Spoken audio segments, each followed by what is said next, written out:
또 예수께서 건너편 가다라 지방에 가심에 귀신 들린 자들이 둘이 무덤 사이에서 나와 예수를 만나니 그들은 몹시 사나워 아무도 그 길로 지나갈 수 없을 지경이더라.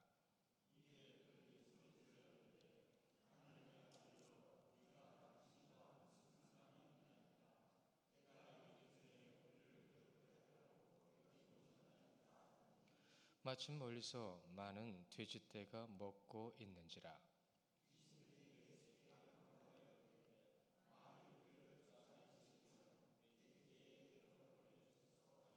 그들에게 가라 하시니 귀신들이 나와서 돼지에게로 들어가는지라. 온 떼가 비탈로 내려타라 바다에 들어가서 물에서 몰사하거늘.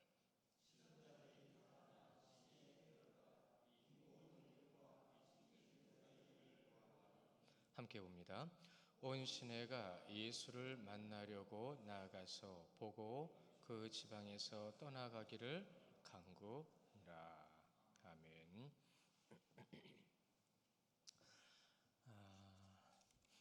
장로님 기도소리 들으면서 의에 줄이고 목마른 말씀이 생각이 났어요. 정말로 교회가 무엇을 해야 되고 어떤 자리에 있어야 되는지를 성도님들은 고민하셔야 됩니다. 목사만 고민할 문제가 아니에요. 목사도 성도거든요. 그러면 우리에게 맡겨주신 자리에서 맡겨주신 사명을 감당하는 가운데에 정말로 우리는 누구 중심으로 서 있느냐, 누구를 향해 나아가고 있느냐, 정말로 민감하게 우리는 생각하고 또한 바라볼 수 있어야 합니다. 제가 올라오기 전에 이런 문구가 또 떠가지고 마음을 확 붙잡더라고요. 무너져가는 울타리를 예쁘게 칠한다고 해서 울타리가 유지되는 것은 아닙니다 라고요. 이 시대가 너무나도 외형적인 것, 눈에 보이는 것에 지나칠 정도로 관심을 보이고 있다고 하죠. 속은 어떻게 되더라도 겉으로는 나아 보여야 되고 겉으로는 좋아 보여야 되는 거예요. 아무리 칠한다 하더라도 결국은 무너질 수밖에 없죠. 2년 전에 용산에서 갑자기 멀쩡한 건물이 무너져 내렸답니다. 그래서 다친 사람도 있는데, 왜냐하면 재개발 지역이 오래된 건물이었던 거예요. 겉으로 아무리 칠을 해도, 그렇죠? 겉에 껍데기를 붙여도 그것이 오래되고 약해지면 무너질 수밖에 없어요.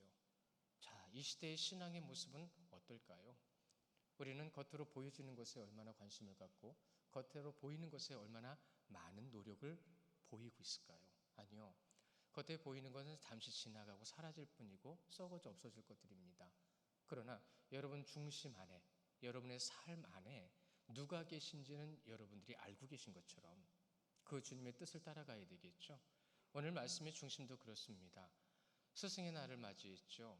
스승의 날을 맞이하여 어떤 말씀을 우리에게 주시면 또한 나누면 좋을까 고민하는데 더 고민할 필요가 없었어요. 왜냐하면 오늘 이 마태복음 강해 중에 순서대로 8장 28절부터 34절에 있는 말씀은 주님께서 제자들에게 무엇인가를 가르치시고 보여주시고 깨닫게 하시기 위한 가장 중요한 부분 중에 하나거든요. 그러니까 우리가 말씀을 볼 때에는 말씀이 어떠한 순간에도 말씀을 드릴 거예요. 여러분, 사건과 상황에 집중하지 마세요. 그것을 주관하신 분이 누구신지를 여러분은 바라보실 수 있어야 됩니다. 우리가 오늘 말씀 가운데 예수님께서 제자들을 향해서 제자들이 직접 예수님을 따라 나서잖아요. 그렇죠? 예수님은 말씀해 주셨어요. 들었어요.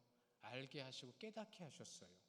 그렇게 예수님께서 이들을 깨닫게 하시고, 여러분 산상수훈 시작할 때 잘 보십시오. 예수님께서 제자들에게 라고 분명히 말씀하세요. 많은 사람들도 그 자리에 있었지만 예수님은 지금 누구에게 집중하고 계시는 거예요? 예수님의 제자들에게요. 산상수훈이 끝나고 나서 뭐라고 말씀하시냐면 산에서 내려오사라고 말씀하세요. 사실 그 산은 높은 산이 아닙니다. 바닷가, 갈릴리 호수가 너무 크니까 바다라고 하죠. 그 바닷가에 바로 언덕 높은 곳, 어느 정도 높은 곳, 산이라고 하긴 좀 그렇지만 거기에 모든 사람들이 모였는데 주님은 지금 제자들에게 그 마음과 뜻을 집중해 주고 계세요. 그리고 나서 그곳에서 내려오셔서 어떻게 해요? 예수님께서 말씀하신 모든 것을 다 통해서 이제는 예수님께서 다른 이들에게 보여주시기 시작하는 겁니다. 알려주시는 거예요. 그러니까 그 제자들이 지금 무엇을 해요? 여러분 잘 보십시오. 주님의 말씀이 전해지고 주의 뜻을 깨닫게 한 이후에, 모든 십자가 사건 이후에 결과적으로는 누구만 예수님을 따랐죠? 제자들만 따랐습니다. 예수님의 제자들만이 그 말씀의 진정한 말씀의 뜻과 그 복음의 깨달음을 이 마음에 품고 순교하기까지 그들의 길을 갔습니다. 우리가 지금 여기까지 오도록 산산수훈 이후에 있었던 사건들 기억하시죠? 나병 환자를 치유하셨어요. 나병 환자는 무엇을 의미했죠? 그 당시 영적 상태, 고칠 수 없고 문드러지며 썩은 냄새가 나는 영적 상태를 나병 환자를 통해서 비유해 주셨고, 그들을 치유해 주시는 분은 오직 예수 그리스도. 그래서 어떻게 하셨습니까? 그가 제사를 할 수 있도록 제사장에게 보임은, 즉 제사를 회복할 수 있게 하셨다는 거예요. 또 무슨 사건이 있었어요? 백부장의 하인을 치유한 사건이 있었죠. 그 사건에서 가장 중요한 건 뭐였죠? 내가 이스라엘 중에 이만한 믿음을 보지 못했노라. 누구 앞에서 하신 말씀이에요? 여러분, 제자들 앞에서 하신 말씀입니다. 그리고 또 바로 베드로의 장모 열병이 물러간 사건이 있었죠. 그렇게 치유된 사건 이후에는 무엇이 이루어져야 되죠? 예수님 앞에 시중든다는 것은 무엇을 뜻하는 거예요? 복음의 사역을 감당한다는 겁니다. 주님을 따라가는 것. 그렇게 주님을 따라가게 하신 그 사건, 치유의 능력, 회복의 역사, 이런 것들이 분명히 나타남을 통해서 주님께서는 제자들에게 뭘 보여주신 거예요? 너희들의 믿음의 대상이 누구냐? 너희들은 누구를 믿고 있느냐라는 것이었습니다. 그렇게 누구를 믿느냐라고 할 때에 바로 나오는 두 가지 사건이 또 있었죠. 누굽니까? 서기관이 나왔어요. 그리고 또 한 제자가 나왔습니다. 서기관을 통해서, 제자를 통해서 주님께서 말씀하신 것은 무엇이었죠? 우선순위라고 말씀드렸습니다. 믿음의 우선순위가 뭐죠? 여러분, 행동과 몸이 가는 것보다 더 중요한 걸 말씀하시는 거예요. 무엇이에요? 여러분 그 중심에 누구를 모시고 있는 거예요. 누구에게 여쭙고 누구를 바라보고 누가 원하시는 대로 삶을 살아간다는 것을 우리는 고백해야 되는 거죠. 그렇게 주님께서는 그 제자들과 함께 하면서 가장 중요한 사건들을 보이시면서 이제는 베드로의 장모까지도, 그리고 또 서기관과 제자까지도 그렇게 주님의 말씀을 전해주신 그 후, 그날 저녁이었죠. 그날 저녁이 어떤 날이었습니까? 안식일 전날이었어요. 안식을 찾지 못하고 안식을 누리지 못하는 불쌍한 영혼들, 고통 속에 눈물을 흘리는 영혼들을 그 밤에 치유해 주셨습니다. 예수님이 오셨다는 소식을 듣고 몰려든 그들을 통해서 주님께서 나음을 주셨어요. 그렇게 치유해 주시는 그 자리에서 바로 그 밤에 거기서 쉬지 않으시고 자리를 옮기십니다. 왜 옮기셨어요? 어디로 가셨어요? 갈릴리 호수 바다를 건너 가다라 지방으로 가신 이유가 뭐죠? 여기서 가신 이유 두 가지를, 큰 이유를 두 가지를 말씀을 드리고 이제 우리가 넘어가 봐야 되겠습니다. 분명히 주님 앞에 치유되기를 원했어요. 나에게 있는 고통을 해결하기를 원했어요. 주님께서는 그것을 해결해 주셨지만 그 많은 무리 안에는 자기 만족, 복음의 놀라운 역사가 일어나는 그 자리에서도 자기 만족, 또 구경꾼들, 심각한 것은 세상에 권력을 얻고 싶어 하는 자들이 그 자리에 있었다는 것입니다. 그들과 함께 하지 않고 건너가신 거예요. 또 하나, 가다라 지방으로 갔다라는 것은 무엇을 의미하는 거냐면, 여러분, 그 가다라 지방의 영적 현실, 이것을 오늘은 마음에 좀 두시고 말씀을 나눴으면 좋겠어요. 영적 현실입니다.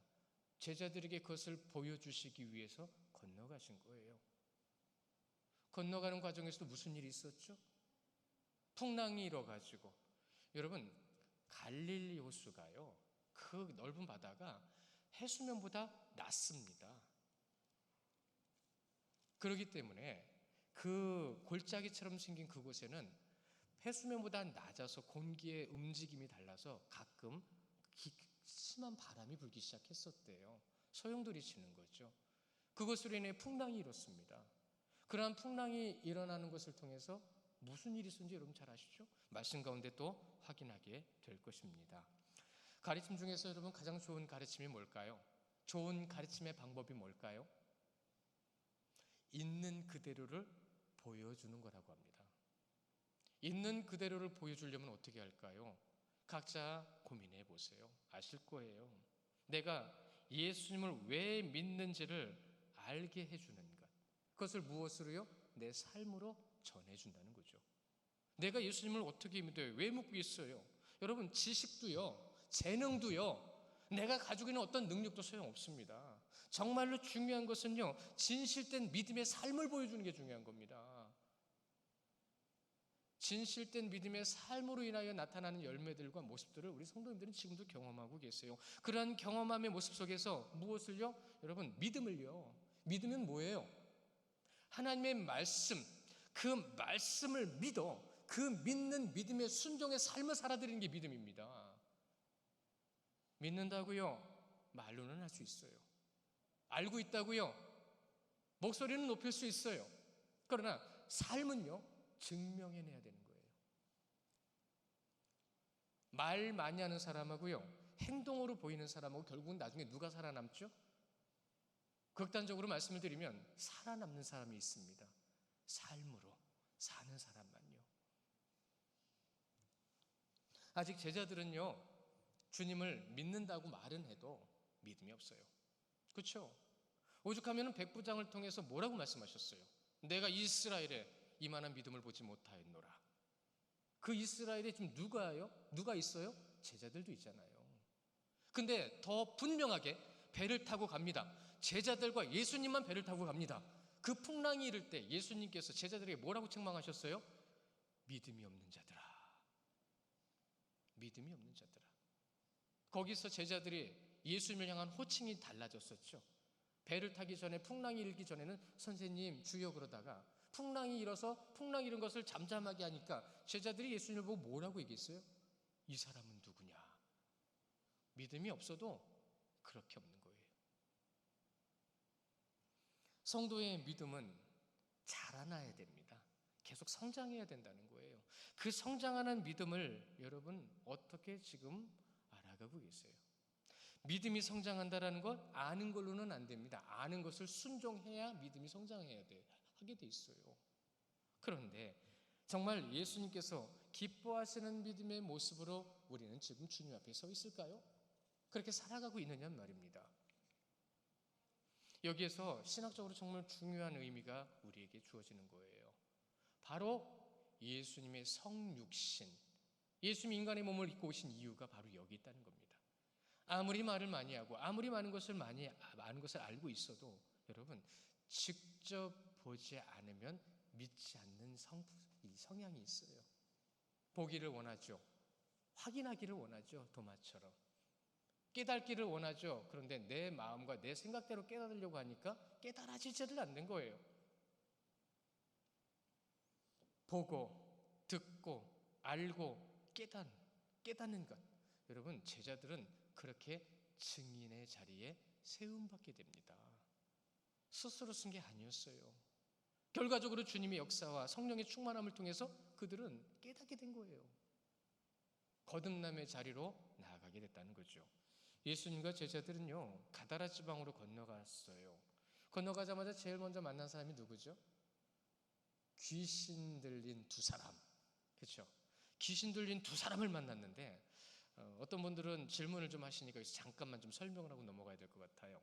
마가복음하고 누가복음에 보면 지명이 달라요. 그리고 귀신 들린 한 사람이라고 표현을 하고 있어요. 이것은 성경의 오류가 아닙니다. 먼저는 지명은 주님께서 분명히 배를 타고 가다라 지방으로 가셨죠. 가다라 지방을 포함하여 그 지역의 10개 지방을 로마가 통치하기 위해서 한 지방으로, 한 지역의 이름으로 통합을 시켰어요. 그 통합을 시킨 지역 이름이 데가볼리입니다. 데가볼리 안에 가다라가 있었고 거라사가 있었어요. 여러분 들어보셨죠? 그런데 왜 가다라가 나오고 거라사가 나올까요? 분명히 여기는 마태복음이고 거기는 누가복음입니다. 저자가 달라요. 그러니까 그가 어디에 머물러 있었는지에 대해서도 우리는 한번 확인해 볼 수가 있는 거예요. 그러나 마태복음은요, 사건의 현장을 직접 지금 전하고 있습니다. 보세요. 많은 돼지가 있는 곳이잖아요. 돼지떼가 머무는 곳이었어요. 그리고 귀신이 둘이 있는 곳이, 귀신 들린 사람 둘이 있는 곳이었어요. 이 두 가지가, 특히나 돼지떼가 물속에 빠져 죽기 위해서 물 가까이에 있어야 되잖아요. 물 가까이에 있는 지역이 바로 가다라 지역이었거든요. 그러니까는 현장에 있었던 현장감을 분명히 전해주는 것은 마태복음이었어요. 초점이 다른 거죠. 중점을 거기에 두고 있었던 거예요. 왜요? 제자들에게 뭘 보여주고 계시다고요? 주님이? 진정 주님께서 보여주신 영적 현실의 현장을 보여주고 계시는 거예요. 우리는 지금 이 시대에 살아가는 이 자리에도 여러분, 영적 현실의 현장에 있는 겁니다. 여러분은 어떠세요? 여러분은 어떤 모습과 어떤 자리에 계세요? 이렇게 질문하고 있는 겁니다. 성경을 많이 보시면 제가 이런 풀이를 안 해드려도 중요한 복음의 본질과 진리는 깨닫게 하십니다. 그러나 이러한 역사적인 사실과 풀이들을 제가 전해드림을 통해서 좀 더 확신을 가질 수도 있으시겠죠. 저는 그런 도움을 주는 사람입니다. 말씀 기록되었어요. 기록된 그 말씀이 오늘은 가다라 지방에 있습니다. 이 갈릴리 지역, 데가볼리라고 하는 갈릴리 지역에 로마의 통치를 위해서 한 지역 가다라에 있는 거죠. 이 가다라에서 지금 무엇을 하고 있어요? 마태는요, 예수님께서 제자들에게 지금 무언가를 보여주시고 있다는 것을 정확하게 기록해주고 있어요. 그렇다면 왜 돼지떼예요? 성경을 많이 보시는 분들은 돼지가 그 성경에서 무엇을 의미하고 있는지는 아실 거예요. 어떤 의미인지 대충 아실 거예요. 더 많이 알아가시겠지만 이 돼지떼라고 하는 이 메시지에서 우리가 꼭 알아야 될 것은 무엇이냐 하면, 돼지떼가 많아요. 이것을 잠깐 여기다 두고 우리가 어디로 가볼까요? 예수님께서 태어나시던 날 밤으로 가볼까요? 예수님께서 태어나시던 날 밤에 예수님께서 태어나셔서 말구 위에 누이셨죠. 그때 가장 가까이 많이 있었던 사람들이 누구죠? 목동들이었습니다. 근데 왜 거기에 목동들이 있었을까요? 거기는 양을 많이 키우기 때문에 그렇습니다. 왜 양을 많이 키웠죠? 예수님 앞에, 아니요, 하나님 앞에 성전에서 제물로 드리는 양을 키우는 곳이 거기였다는 것입니다. 그래서 목동들이 많았던 거예요. 그런데 여기 이제 가다라로 다시 와볼까요? 가다라에는 돼지가 많습니다. 이방인들이 우상을 숭배할 때 드려지는 제물이 돼지가 제일 많았습니다. 그럼 가다라 지방은 뭐 하는 곳이었다는 얘기예요? 우상 제물을 키우는 땅, 대표적인 돼지를 키우는 땅이었다는 거예요. 자, 영적 현실이 무엇인지 좀 보이십니까? 주님께서 지금 제자들에게 뭘 보여주고 싶으신 거예요? 제자들에게 뭘 알려주고 싶으신 거예요? 그것을 알려주시기 위해서 주님께서는 가다라 지방으로 제자들을 데리고 건너가셨어요. 그 건너가신 그곳에서 주님께서 제자들에게 이제 뜻을 보여주시는데, 여기서도 잠깐 좀 전으로 좀 돌아가 볼까요? 돼지가, 짐승이, 돼지라는 그 짐승이 제물로 바쳐지는 사건 가운데 우리가 정말로 잊혀지지 않는 사건 하나를 좀 꼽아봤으면 좋겠어요. 뭐냐면, 예루살렘 성이 점령을 당하고 성전이 더럽힘을 당할 때 무슨 일이 있었죠? 이방인들이 성전에 들어가서 무슨 짓을 했죠? 성경에 보면 성전에 돼지피가 뿌려진 사건이 기록됩니다. 이 말은 곧 무엇을 뜻하는 거죠? 우상을 숭배하는 자들이 예루살렘 성전에 들어가서 우상 제사를 했다는 얘기예요. 그들은 우상의 제사를 한 거지만 유대인들에게는 무슨 일이 벌어진 거예요? 하나님의 성전이 더럽혀진 겁니다. 여러분, 구약에서 특히나 레위기 율법서에서 하나님 분명히 말씀하셨죠. 정함과 부정함에 대해서 분명히 말씀하셨습니다. 정함과 부정이라는 것은 무엇을 의미하는 거예요? 정함이라는 것은 하나님의 뜻을 따라가는 자들에게 정함이라는 말을 씁니다.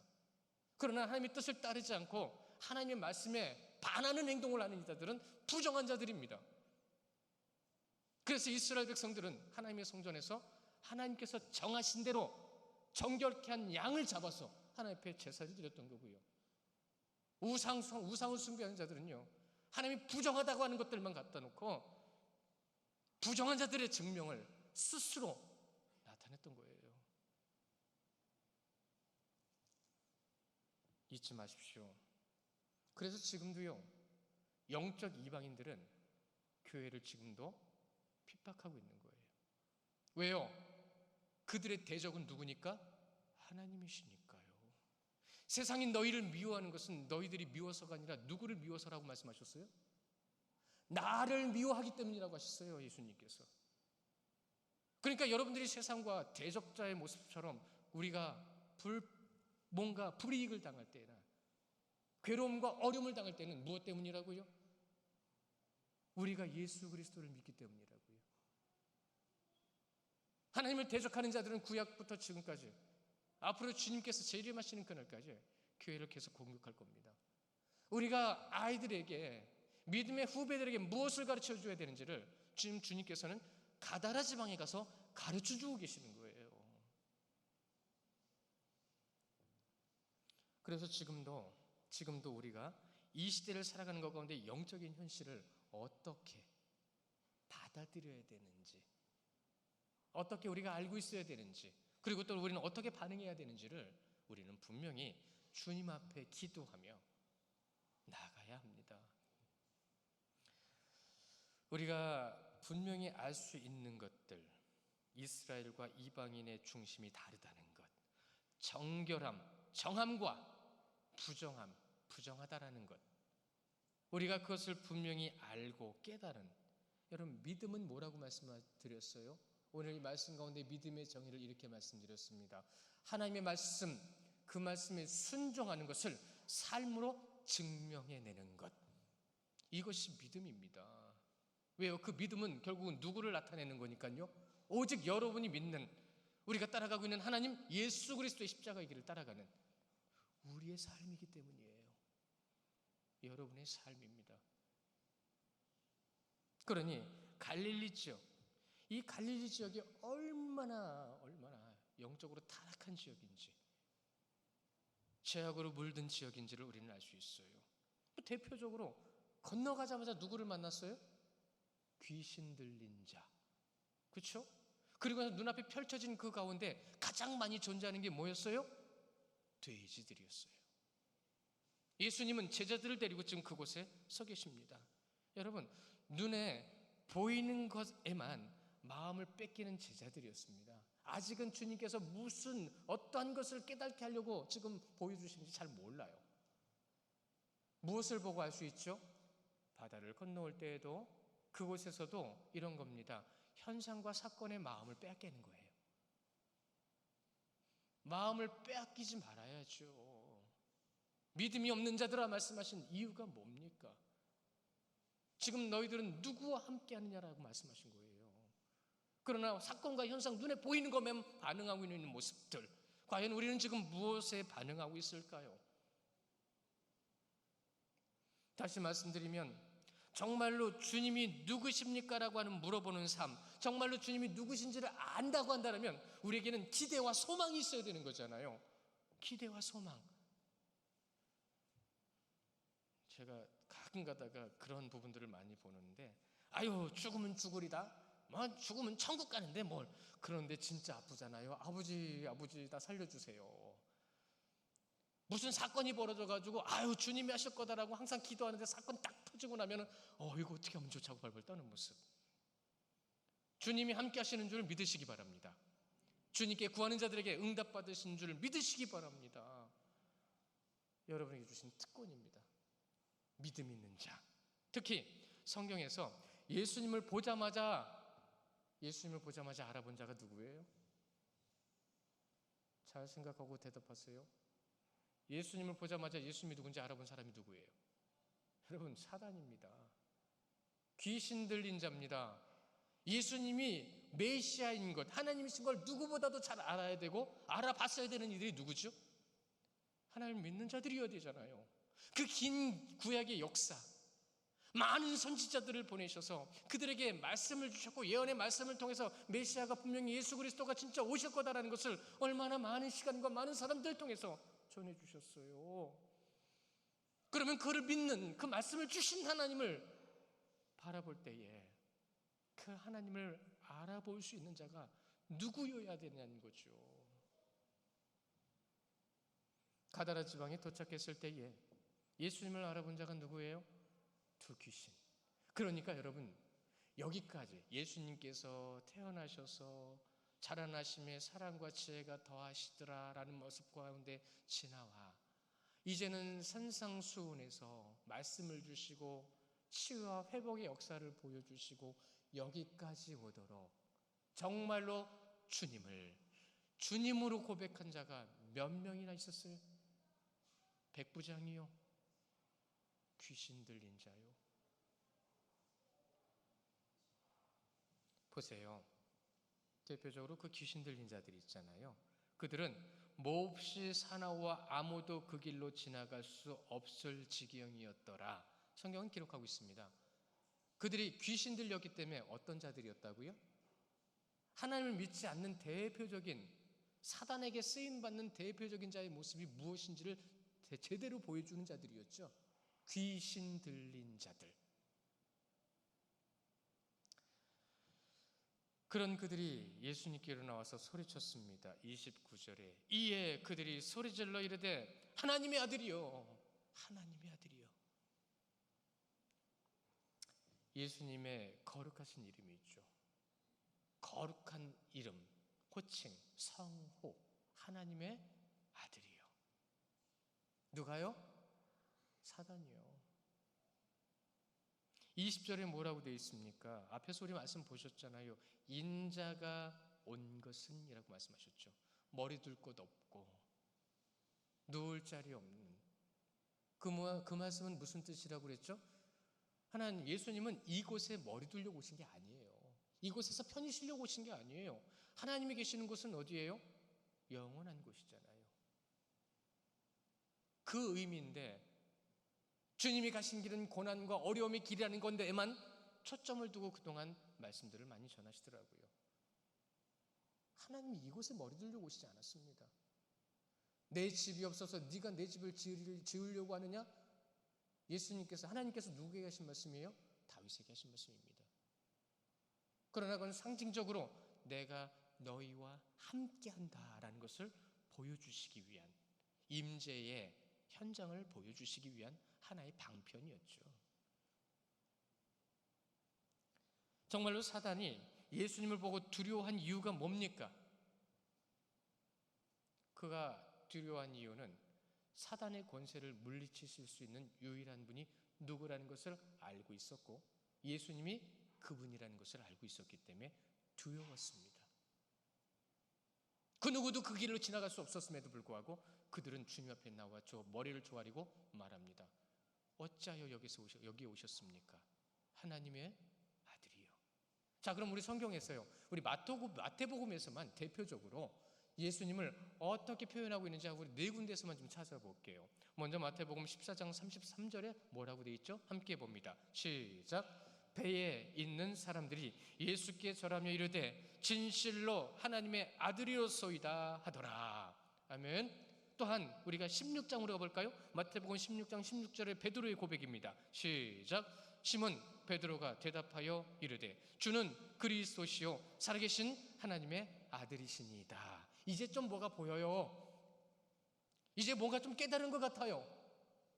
이제는 좀 더 주님께로 다가갑니다. 마태복음 17장 5절의 말씀 시작. 말할 때에 호련히 빛난 구름이 그들을 덮으며 구름 속에서 소리가 나서 이르되 이는 내 사랑하는 아들이요 내 기뻐하는 자니 너희는 그의 말을 들으라 하시는지라. 아멘. 눈에 뭐가 보이죠. 놀라운 어떤 사건이 나타나죠. 놀랬습니다. 예수님이 하나님의 아들이라고 말씀하시며 여기에 울림이 시작됐습니다. 두려워지기 시작합니다. 마태복음 27장 54절 말씀입니다. 시작. 백부장과 및 함께 예수를 지키던 자들이 지진과 그 일어난 일들을 보고 심히 두려워하여 이르되 이는 진실로 하나님의 아들이었도다 하더라. 아멘. 그들 입으로 고백합니다. 두렵도다. 진실로. 예수님이 누구신지를 분명히 알려주셨잖아요. 그 알려주신 것을 본 제자들, 그 제자들 증인 삼아 주셨는데 사실은 그 십자가를 지난 이후에도 아직은 깨닫지 못했죠. 아직은 온전한 믿음을 갖지 못했습니다. 사단만이 자신들의 존재의 위태로움을 가지고 주님 앞에 두려움에 떨어 주님 앞에 고백하고 있을 뿐이었어요. 성경을 잘 보십시오. 성령의 충만한 역사의 오순절 사건 이전에 예수님을 정말로 하나님의 아들이라고 고백한 이들이 몇 명이나 되는지, 2000년, 3000년, 4000년이 지나고 5000년이 지나오는 우리가 인지할 수 있고 인식할 수 있고 뭔가 좀 알 수 있는 이 시간까지 연도를 따져 5000년이라고 따져도 정말로 주님을 하나님의 아들이라고 고백하여 온전한 믿음과 흔들리지 않는 믿음을 가지고 있는 사람은 과연 몇 명이나 있을까요? 주님은 지금 제자들에게 뭘 보여주고 계시냐는 말입니다. 이때 사단이 말합니다. 우리가 당신과 무슨 상관이 있나이까? 때가 되기 전에 우리를 괴롭게 하려고 여기 오셨나이까 하더라. 우리가 당신과 무슨 상관이 있나이까? 여러분, 아주 교묘한 말이에요. 주위에서 듣고 있는 사람들에게 아주 교묘하게 속이는 말이에요. 마치 상관없는 듯. 하나님이 모든 것을 창조하셨는데 어떻게 상관이 없어요? 교묘하게 무언가를 지금 마음속에 넣어주고 있는 거예요. 여러분의 마음속에 사단의 교묘함에 무엇이 들어와 있는지 한번 찾아보십시오. 우리가 당신과 무슨 상관이 있나이까? 상관이 없는 듯한, 십자가의 때가 다가오기 이전까지는 상관없잖아요. 진짜 상관없는 것처럼 속입니다. 거짓말합니다. 그때라고 한다면 두 가지를 들 수가 있겠죠. 이런 겁니다. 사단의 권세도 여러분 종말이 있습니다. 사단의 권세의 종말은 십자가였습니다.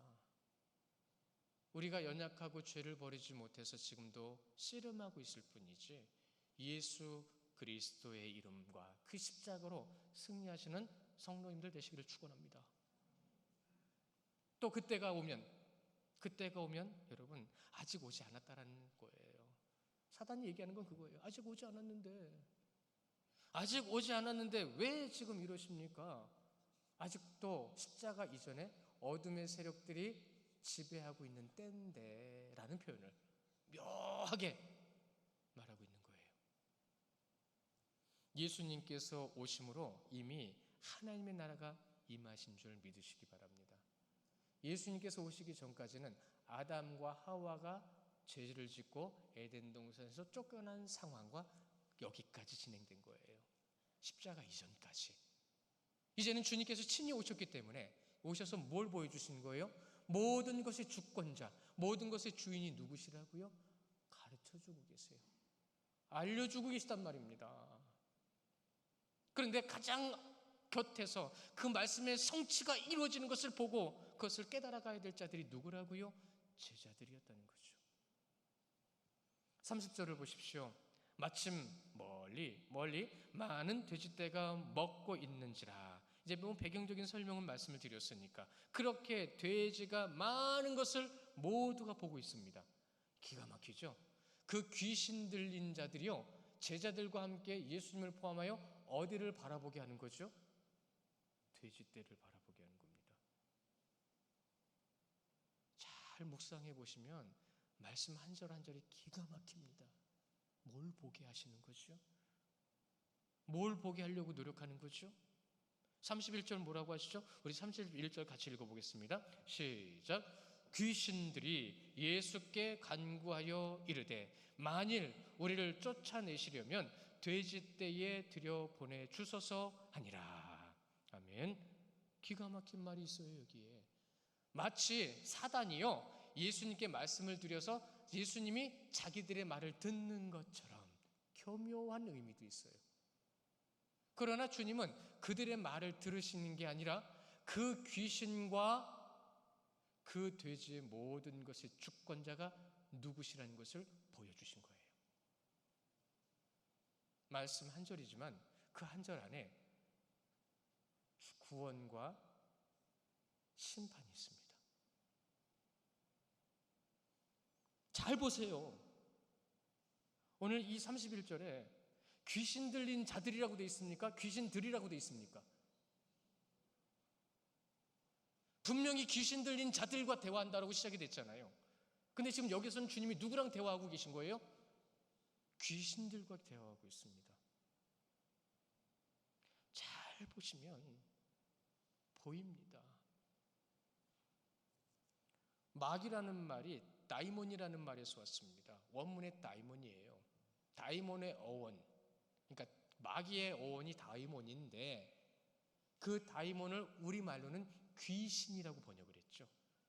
그러니까 우리나라 정서로는 귀신이 잘 어울려요. 그 귀신과 주님이 대화하고 있어요. 이 다이몬이라는 말은 영적 존재로서 하나님의 대적자라는 뜻입니다. 하나님의 대적자.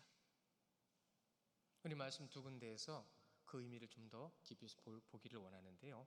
야고보서 2장 19절 말씀입니다. 함께 보실게요. 시작. 내가 하나님은 한 분이신 줄을 믿느냐? 잘하는도다. 귀신들도 믿고 떠느니라. 아멘.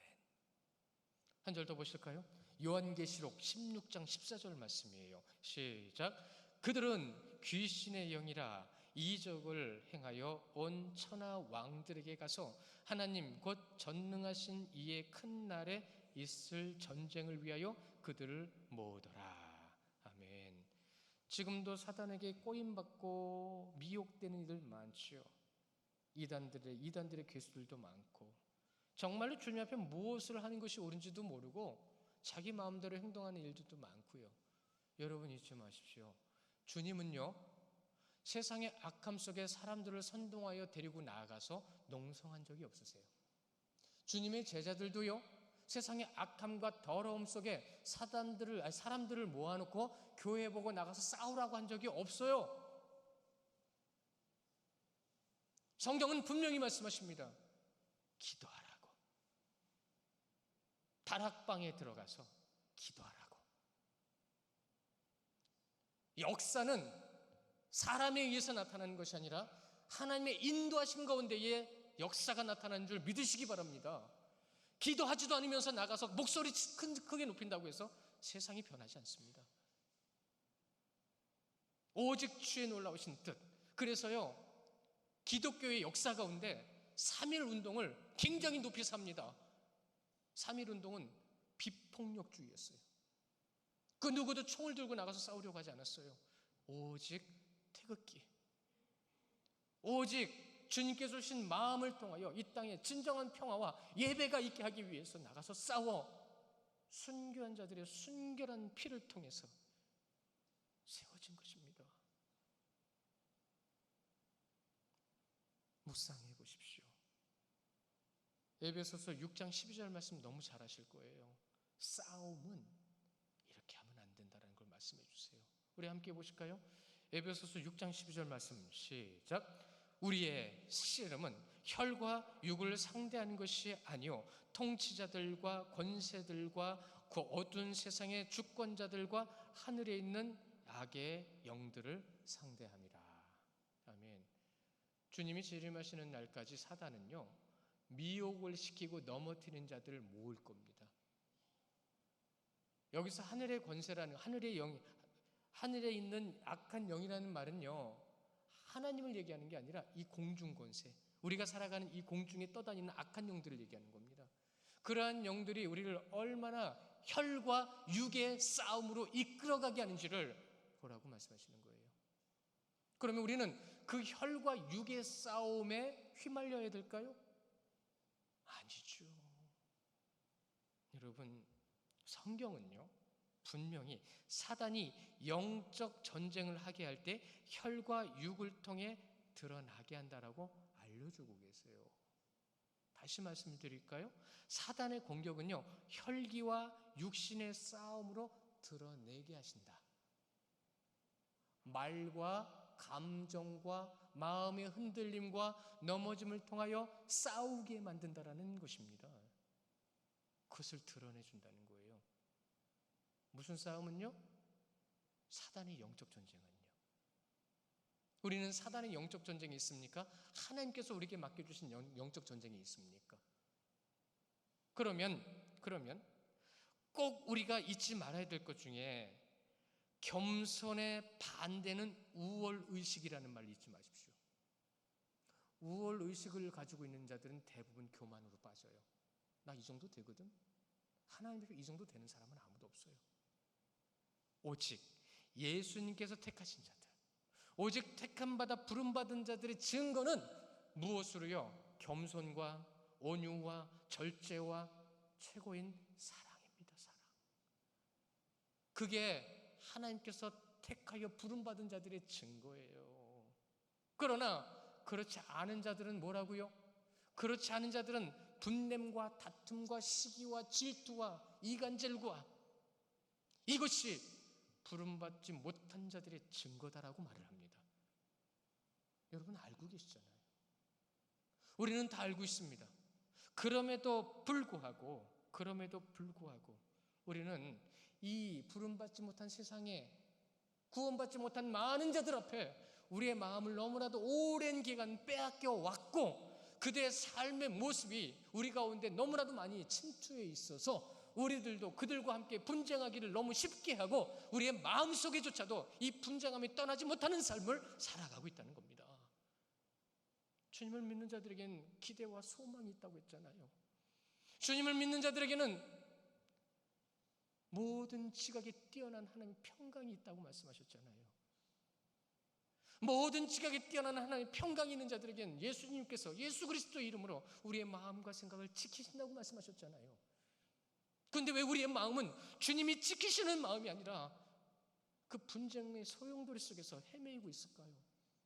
그 분쟁을 일으키는 자들 쫓아다니면서 똑같은 분쟁과 남을 험담하고 이간질하는 자리 위에 똑같은 목소리를 내고 앉아 있을까요? 오늘 말씀에 이 사단이 한 말 가지고 주석에도 이렇게 얘기를 하고 있어요. 우리들은 약하지만 우리의 아버지 되시는 하나님께서는 그들보다 강하심으로 그분을 의지하면 우리는 언제나 마귀와 싸움에서 승리할 수 있다. 마귀는 하나님보다 약하고 하나님의 지배를 받는 자들이라는 사실을 잊지 말고 귀신들의 말에 넘어가서는 안 된다라고요. 마귀의 말, 여러분의 마음에 누가 지금 속삭이고 있을까요? 여러분의 주인은 누구십니까? 예수님과 마귀의 대화를 통해서 드러나는 것은 결국은요, 예수님이 주권자라는 겁니다. 예수님 허락 없이는 이루어지지 않는다는 거예요. 그래서 마귀는 믿음을 증명하게 하는 역할을 한다라는 말이 있어요. 잘 들으셔야 됩니다. 마귀는 우리의 믿음을 증명하게 하는 역할을 한다. 다시요. 마귀에게 공격을 당할 때에 내 믿음을 보리라. 이 뜻입니다. 그러면 부름받지 못한 자들의 증거 앞에 우리는 부름받은 자의 증거를 내보일 수 있으셔야 된다는 거죠.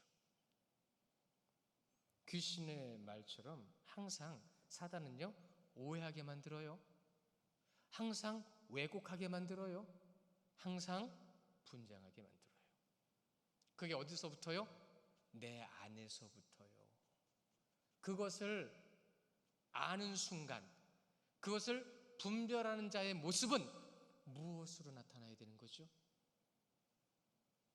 무엇으로 증명하시겠습니까? 인간은 사탄의 계략 앞에 너무나도 나약한 모습을 보인다라는 말을 참 많이 합니다. 예수님께서 그들에게 가라 하시니 귀신들이 나와서 돼지에게로 들어가는지라. 여러분 잘 아시죠? 욥을 시기했던 질투했던 사단이 하나님께서 여쭙니다. 하나님, 욥이요, 하나님이 허용하셔요. 허용하심을 통해서 욥은 환난을 당했고 친구들과 여러 사람들은 욥을 괴롭혔지만 욥기서는 어떻게 끝나죠? 욥의 믿음이 있다라는 걸로 욥기서는 끝납니다.